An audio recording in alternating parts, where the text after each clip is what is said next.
Hello and welcome to Lehigh Valley Passport to History's Partners Winter Program Series. This evening, we will be speaking about Black History Month in the Lehigh Valley and other regional areas. We'll be sharing tales of Valley history that will transport you back in time from the comfort of your living room from local historians. This virtual series is hosted by me, George Wacker. I encourage you to check out Lehigh Valley with Love at our Linktree link there. And I want to tell you a little bit about Lehigh Valley Passport to History before we begin. Lehigh Valley Passport to History is a partnership of historic sites and resources in and around Pennsylvania's Lehigh and Northampton counties. Let their group connect you with historical activities, events, tours, and exhibitions throughout the valley. From museums to research activities to little-known architectural gems, we're going to find some today off the beaten path. They invite you to use their website, which is lvhistory.org, and you're looking at it right now, to explore the rich heritage that is right around the corner in the Lehigh Valley. Today, for our Black History Month program, we will be speaking with Melissa Huff from the Slate Belt Heritage Center, Martha Capwell-Fox from the National Canal Museum, and Tamiko Patterson, director of the Stroudsburg Little Bethel Historical Association. And without further ado, I'd like to bring in Melissa Huff. Good evening. How are you? Fine, George. How are you? Good. I tried to wear it's snowy out, and I'm trying to ignore it as much as possible. So it's great to see you this evening. So I want to talk a little bit before you go. I wanted to give an introduction. So Melissa from the Slate Belt Heritage Association. It's up here. Heritage Center. I'm sorry, Heritage Center. We'll be talking about the process of researching the small local African-American community in the Slate Belt that was active from the 1890s to the 1970s. In addition, the Slate Belt Heritage Center will be publishing The African-American Experience in the Slate Belt by Jenny Dubin-Rodin later this year.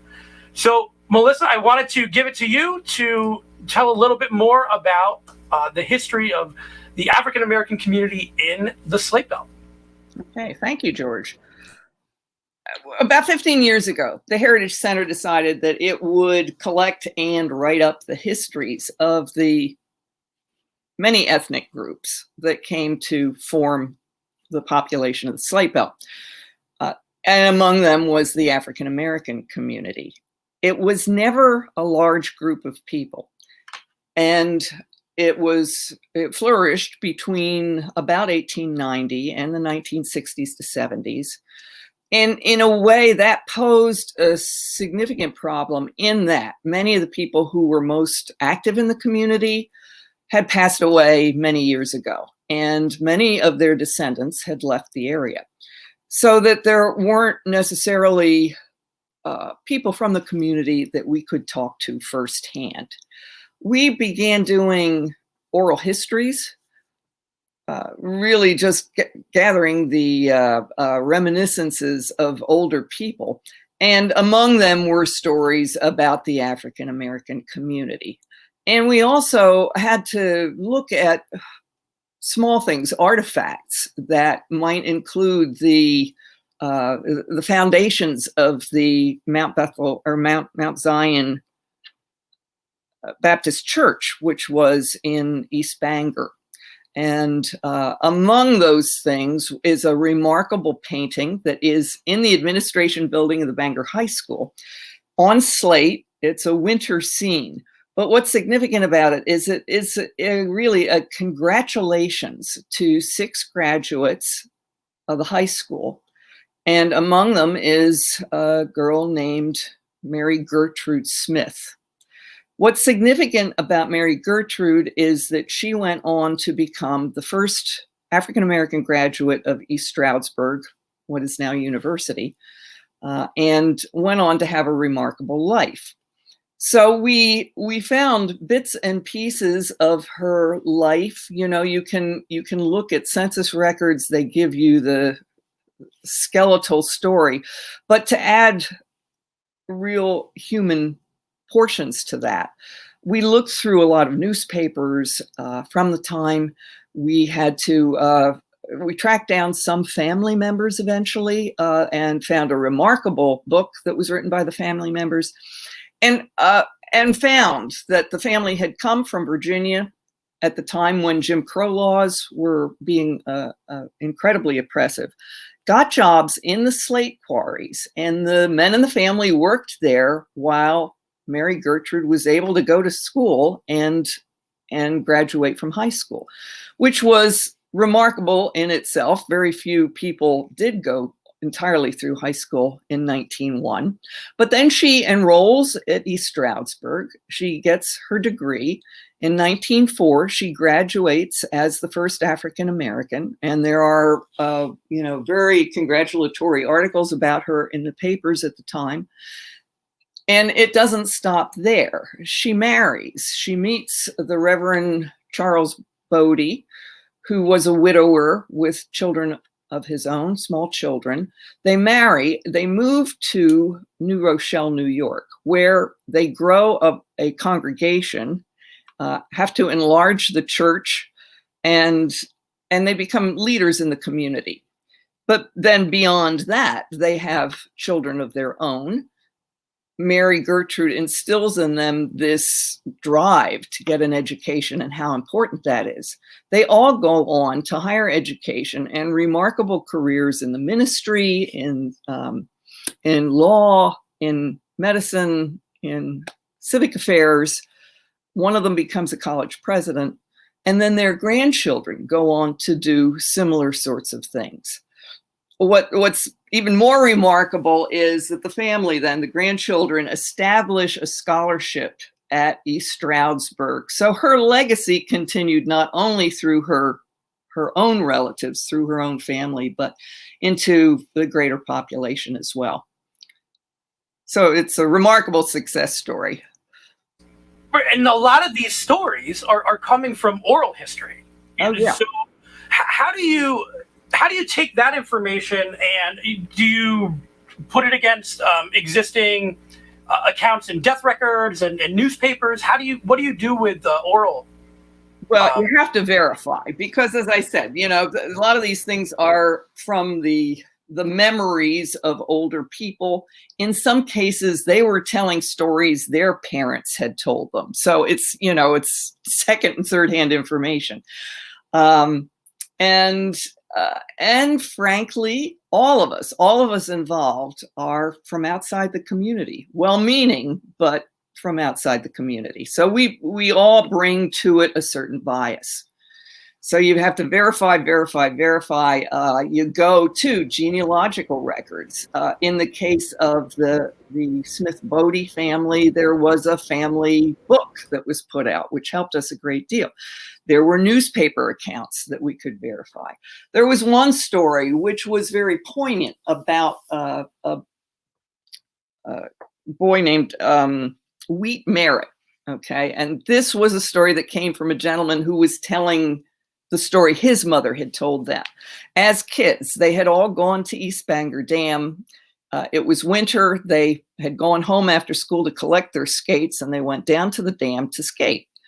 And they did as kids before them and kids since them have done. When the ice is melted around the edge of the shore, they take a running leap and jump onto the harder ice in the center. Wheat took a leap and went right through. His friend Gilly Martin came and jumped in after him, trying to save him, and unfortunately couldn't do it. Wheat was trapped under the ice and he drowned. Now, it's a poignant story, but we went through newspapers figuring that it had to have been in the papers. And I looked at things from 1910 to 1920, thinking that was the era. Couldn't find it. And I give a shout out to Sharon Gothard, who's at the history room at the library in Easton, who took it on herself to do a lot of genealogical searches for the community in the Slate Belt. And she found Wheat Merritt. The incident happened in 1921, which was a year later than my searches. But in fact, she found his death certificate. His real name was Charles. He did die of drowning while skating and playing. It's on the death certificate, and he was only 9 years old. So it was a really sort of touching incident. But it took a lot of tracking down, from the kernel of the story to find out the details. It's almost like detective work. I mean, you're going from speaking, you're speaking to people who may have it second, third, fourth hand, and then trying to verify it through information that's sometimes very difficult to get. Exactly. Yeah. And it is like being a detective, which is one of the challenges of history. That's what makes it fun. So unfortunately, we only have 30 minutes. And we have two other speakers. So I want to make sure that people are aware of what's going on with the Slate Belt Heritage Center now. And you can see the slatebeltheritage.net is where you can get more information. But are there any upcoming events? Obviously, with the current situation, it's difficult for in person. But what do you have going on? Yeah, we have monthly meetings. And in fact, Jenny will be talking about and giving a program about the book, which is upcoming, and that will start on the 18th, February 18th. Okay. All right. Well, Melissa, thank you so much. It's a pleasure. I appreciate it. Again, if we have more time, I'd love to hear more, but we are moving on. So surely. Have a great evening. I appreciate it. You too. Thank you. Thank you. Okay, as we move on, we will be speaking with Martha Capwell-Fox, a National Canal Museum historian, who will share the story. And this is really interesting until you see these pictures, and we have a video with this as well, which we're going to start off with, of Captain James Brown, who is among the last people and few African Americans to navigate the Lehigh and Delaware canals. At the age of 10, he was hired by a boat captain in his hometown of Bristol to be a mule driver. And I'd like to bring in Martha now. Martha, hello. Hello, how are you? Good. You are not Melissa. You're Martha. No, I am Martha. So I did want to, we had talked about this before we came on. I wanted to start with this video because it's fantastic. Do you know when, I don't want to put you on the spot, but do you know when this video was taken, what year it was taken? Yes, this was made in 1991, possibly 1990 or 1991. And Mr. Brown, Captain Brown, was 91 or nearly so when it was made. Well, thank you for that, because I think it puts it in a little bit more perspective as we watch this video. It's about 1 minute and 10 seconds long. So this is Captain James Brown. Bristol, from Bristol. I've seen him going through there because I live Bristol there, I seen him, I said, I'm going to ask. I like the mules. They look little to me, but they're bigger, but they look about that size. And I said, I'm going to ask him he had 2 boys about the size of me, see? And a girl. And I said, Mister, give me a job. He was on the boat. Yes. I said, when? He says, Kukalalik his name was. He was from Bristol. Kukalalik. He said, yeah. I said, when? When do you want it? I said, right now. Okay, follow them boys, them children. I followed them till I got up to foot of 11-mile level, and then I got on the boat, see. Now he said, how much you want, and what do you want? I said, I want a place to sleep and something to eat, and that's all I want. And wintertime, summer and winter. Okay, he had a farm, and I lived on the farm with him, boated. So I boated with him for a good many years, then I... Okay, and that's where there is a longer video, but that's where it cut for us. I'm assuming it's Bristol, Pennsylvania, near Philadelphia is his hometown? Yes. And I'll bring up some photos as you tell us a little bit more about him. It's a fascinating story, so I'm going to leave it to you. Well, Jimmy Brown's story is really fascinating, and it's a real Huck Finn story, because what he's saying there about, going down and being by the canal and asking for a job, he was 10 years old, and he was essentially running away from home. He was unhappy at school. His mother had died when he was a baby. And his father, he mentions later in the oral histories that were done in 1981, his father was kind of neglectful and he went through a lot of women. And so Jimmy had a tough childhood. And he got put with a woman who told him that she was going to treat him the way they treated black boys down south. And remember, this was about 1909, 1910. And he didn't like that. And so he essentially ran away to go to the Canal. And now it wasn't unusual for kids that young to be working on the Canal. But usually they were with a parent. Like he says there, Schuylkill Elliott had those 3 kids with him were his children.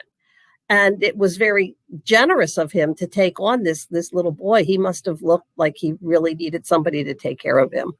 And so he got this job. And you notice he also said, I just want clothes and food and a place to spend the winter. And in fact, he didn't go back to Bristol until he was either 18 or 21. He gets a little vague about dates later on in his conversation that was recorded in 1981. Because he was afraid that because he was truant, he had people tell him that if he went back to Bristol, they would arrest him and they'd put him in a reform school. And he didn't want to do that. And so he would get off the boat before the boat, a southbound boat, got to Bristol. And he'd stay with the lock tender there until whoever he was working for came back north again. Bristol is the southern terminus of the Delaware Canal. And so that it was pretty difficult, I imagine, for a long time to avoid going to Bristol. But he says he managed to do that. And then in the winter, he, as a child, he did live on some of the farms that some of the boat captains had as well. So he made a living with it. And for a long time, he just, drove mules, which was children's job on the canal, more in the 19th century than in the 20th. By in the 20th century, there were more men and than children because there were laws that said you had to go to school. And but he managed to avoid that. Well, you said he went back at 18, and I saw photos of him from. It looked like he was on the canal in his older age. Did he spend time back up here in between? What did he do maybe in his life after that? Well, it's funny because although we have 2 sets of oral history with him, and the one in 1981 is pretty extensive. If somebody asked him what he did after the canal closed in 1932, we don't know. A lot of people who worked on the canal then sort of switched to working on the railroads, and he perhaps maybe did that. He does mention that he got married in 1933, and in his later years, he lived in Lansdale, so he may have found various types of work, but he never really lived anywhere other than southeastern Pennsylvania. He wasn't. I don't think he was really comfortable up here. He talks about how the Lehigh boatmen all spoke Pennsylvania Dutch, and he didn't. Although he says he did learn to cuss in Dutch. Did he talk at all? I mean, in my notes, I have that he is the only black person in his position. Did he speak about that? Like, what did he experience, discrimination-wise, or how did he feel about this? Jimmy does. He comes off all the way through all of his conversations as being very easygoing, and he does talk about being teased. There's one funny passage in the oral history where he says somebody said to him, "How can your name be Brown when you're black?" And he said, I know white people named Black and I know black people named White. So what's in a name? And then later on, he says, sticks and stones may break my bones, but names can never hurt me. And he really, for the most part, if there were issues about him being black, he pretty much let it roll off. And he mentions it in a number of cases when he was still a child. Some of the boatmen that he drove for, treated him like a member of the family. Particularly one captain whose name was John Free, and another one named Lichthaler. And they were people who took him in the wintertime and generally treated him like a member of the family. And then the really important part of the story with him is that when he was 15, now this also was not unusual, although in the 20th century it was probably becoming a little bit unusual.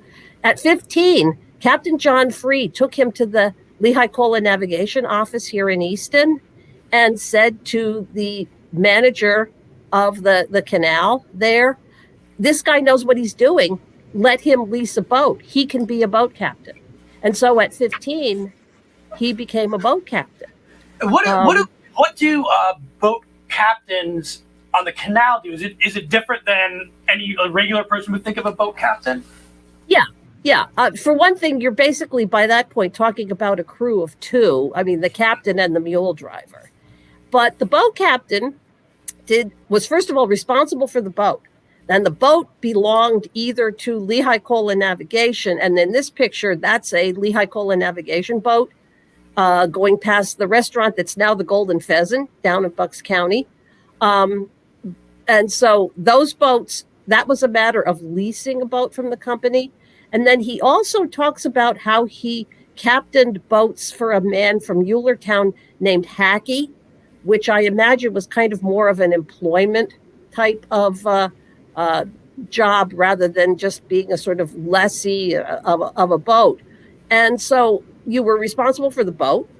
And of course, you were responsible for the cargo and delivering it on time. And so in that sense, a canal boat captain was very similar to a captain of any other kind of vessel. It was he was the man. And then he had to hire a mule driver and just simply maintain everything and get to where he was supposed to be on time and pay the tolls where necessary and everything like that. We talked to Melissa about oral histories. How valuable is having that oral history on video? I mean, it's astounding. And we're really fortunate because a lot of these canal boatmen lived pretty long lives. And there were people beginning in the 1960s who were realizing that this was something that really did need to be preserved.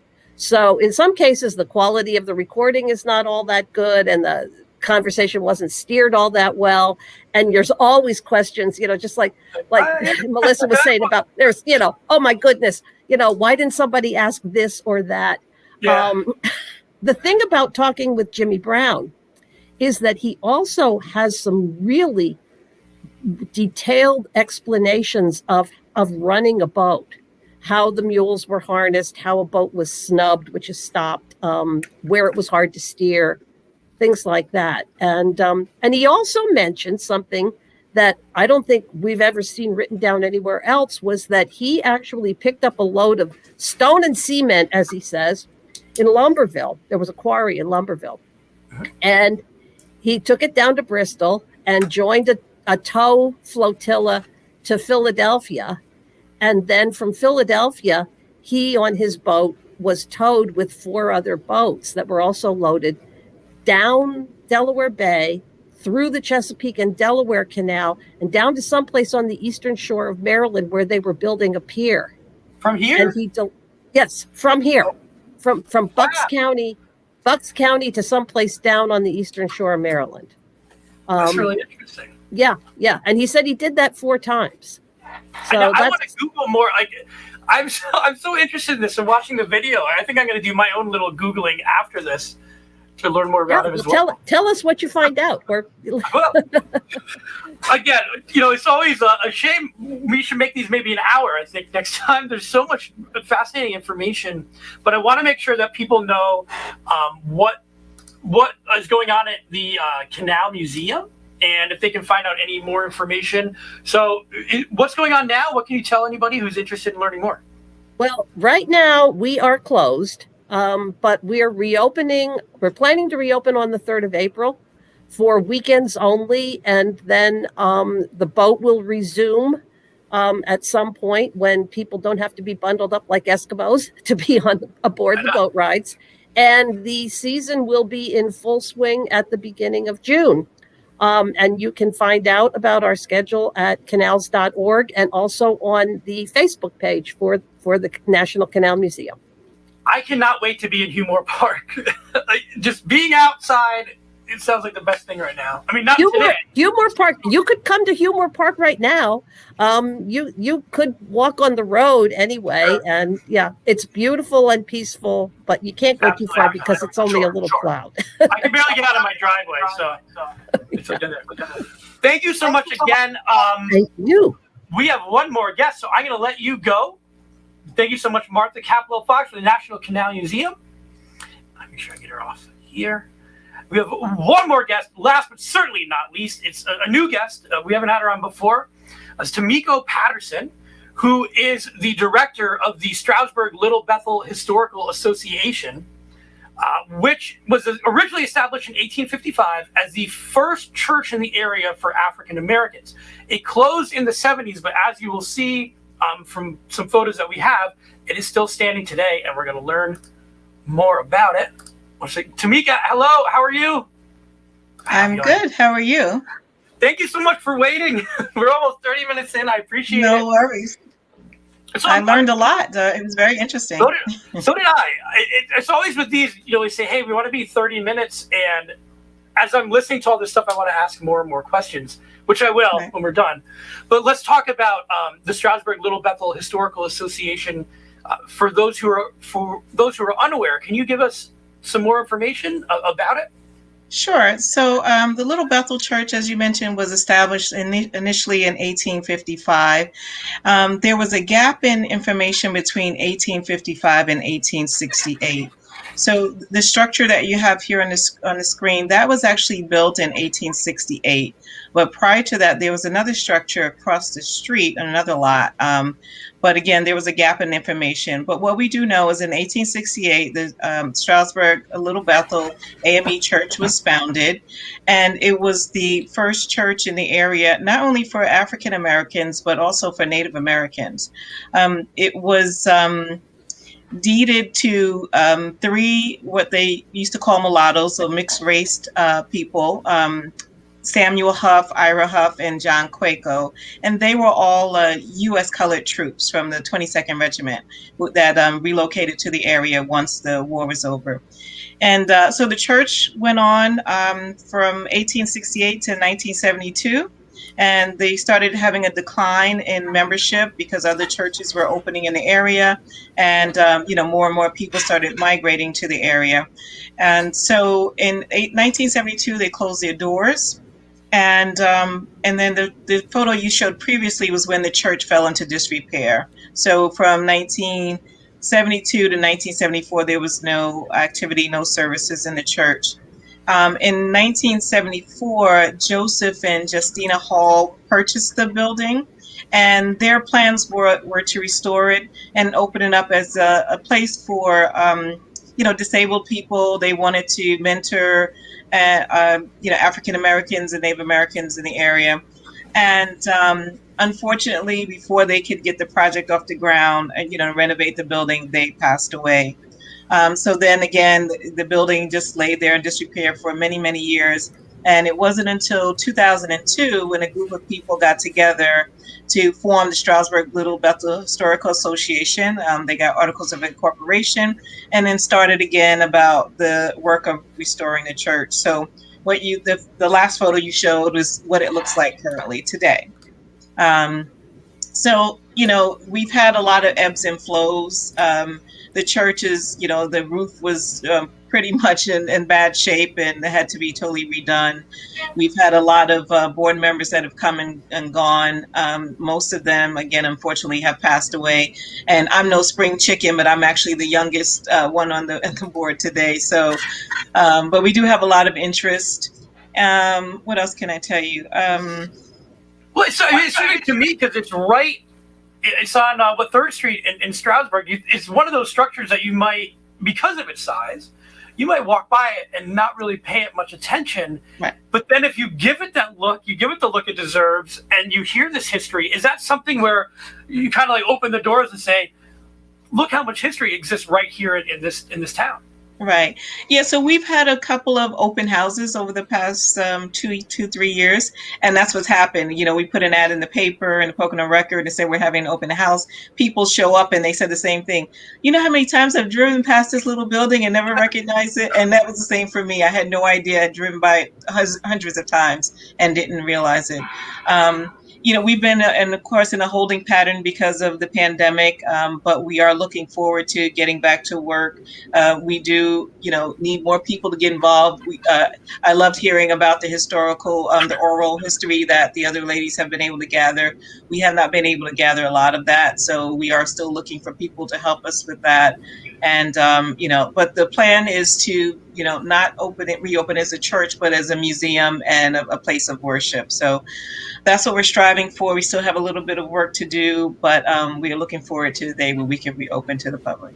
So right now you're looking for more support, volunteers, people to get involved. And can they do that on the screen? I have is little-bethel.org. You did mention it's in construction, but they can have, there is information there for them to get in touch.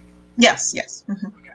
And what is there, I don't want to put you on the spot, but is there a plan for the museum? Are there some ideas that you guys are thinking that you would like to have inside or you're looking forward to? Yeah, specifically, we've been asking for, you know, any kind of historical artifacts. Now, interestingly enough, there's a plaque that's in front of the church that was erected in 2013, and it was, that plaque there. The great-great-great-granddaughter of Samuel Huff, who was one of the original people that was, you know, the land was deeded to. She was the one that worked with Monroe County to get that plaque erected. And if you could zoom into it, you would see that it lists the names of all the U.S. colored troops that were in the area that were members of the church. And one of the little known facts is that Henry Box Brown, and I'll share the story quickly for those who don't know, Henry Box Brown was a slave in Virginia who he escaped from slavery by mailing himself in a box, and that's how he got the name. And he got in a box. The box was on a train, and the train came to Dansbury Depot here in East Stroudsburg. So there's some information in the archives in Philadelphia that they're not for certain, but they know he came through the area, and they believe that he was, at least visited the church. So did he plan to go to Stroudsburg, or was it just along the way? They don't know. He just got in a box and got on a train, and wherever the train ended up, that's where he ended. He was going north, right? So I bet the mail was a lot faster back then than it is now. Absolutely, absolutely. So do you think? Well, I mean, kind of last question, but how important is it? You talked about oral history. How important is it to preserve? Again, things that some people might walk by and not give a second look to. Why is that so important to the community to preserve something like the Strasbourg Little Bethel Church? Right. Well, my favorite saying is, if you don't know where you come from, you don't know where you're going, right? So we have to understand that people, African Americans and Native Americans have been in this area since the 1700s, and a lot of people don't know that. So it's important for me to understand and to make sure my children understand that, just because we moved here 10 years ago, that doesn't mean that, we didn't have, some heritage here, history here. So that's why it's important. Well, I'm looking forward to visiting. I didn't know about it until today. And again, it's one of those things where you find out more about things that are just in your area. And it's just amazing to be able to go and visit. So I'm looking forward to hearing more about it. Absolutely. And thank you for coming on. I'm going to bring everybody back in. They may or may not be ready, so we'll find out. Oh, they are? Okay. Guys, I just want to say thank you so much again for taking the time to spend it with me and to celebrate Black History Month. And I know to do this in 35 minutes is really a shame. There's so much information and there's so much to read about and learn about. So I want to say thank you, and on behalf of lvhistory.org, to get out there and to learn as much about your area as possible. Thanks. So I look forward to seeing all you guys again soon. Thank you so much. Have a great evening. You too. Thank you. Good night.